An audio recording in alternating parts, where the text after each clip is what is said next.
And with her new teeth, she can take on more solid foods. Digestion starts in the mouth. Teeth grind up the food. Then, special glands under the tongue pump out saliva to help break down and lubricate the food on its 12-hour, 13-foot journey through the gut.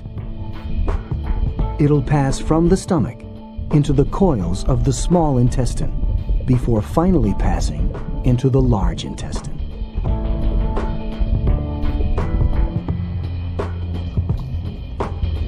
Waves of contracting muscle keep the food moving, a process called peristalsis.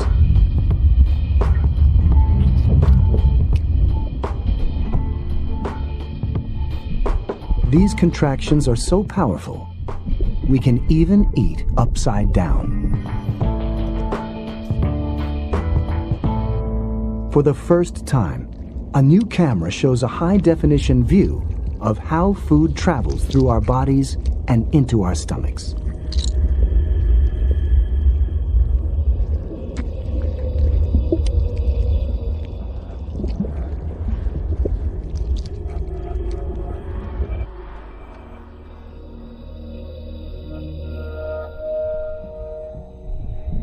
Food enters the stomach through a hole at the top.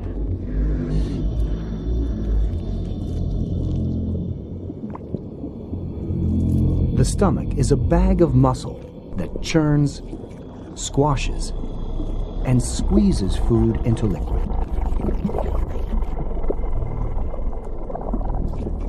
At the same time, acids break the food down.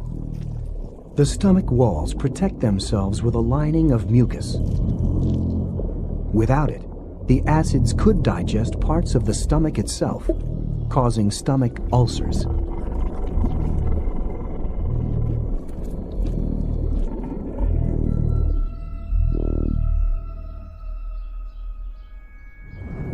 About an hour later, the stomach squeezes the broken down food out through a tiny hole called the pyloric sphincter.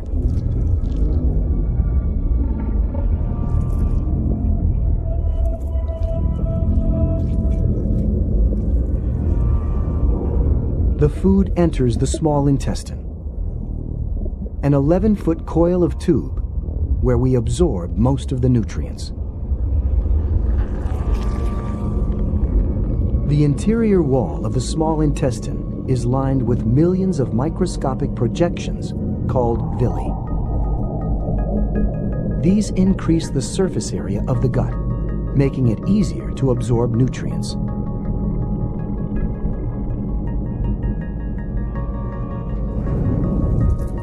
First, the pancreas pumps out a juice that neutralizes stomach acid.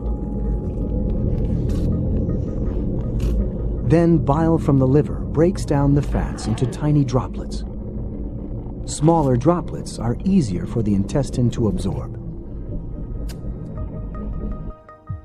After an hour and a half, the small intestine has absorbed most of the nutrients from the food.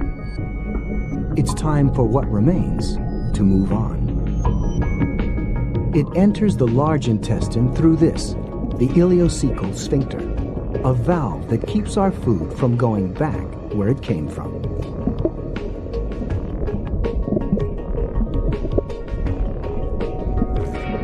What's left is a mix of waste food and dead cells from the walls of the gut.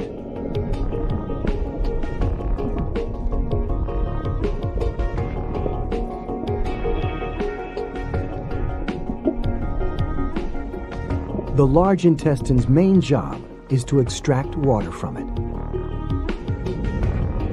Lots of bacteria live here too, but it isn't because of an infection. We actually need them. They produce enzymes that break down complex carbohydrates in our food, carbohydrates we couldn't otherwise digest.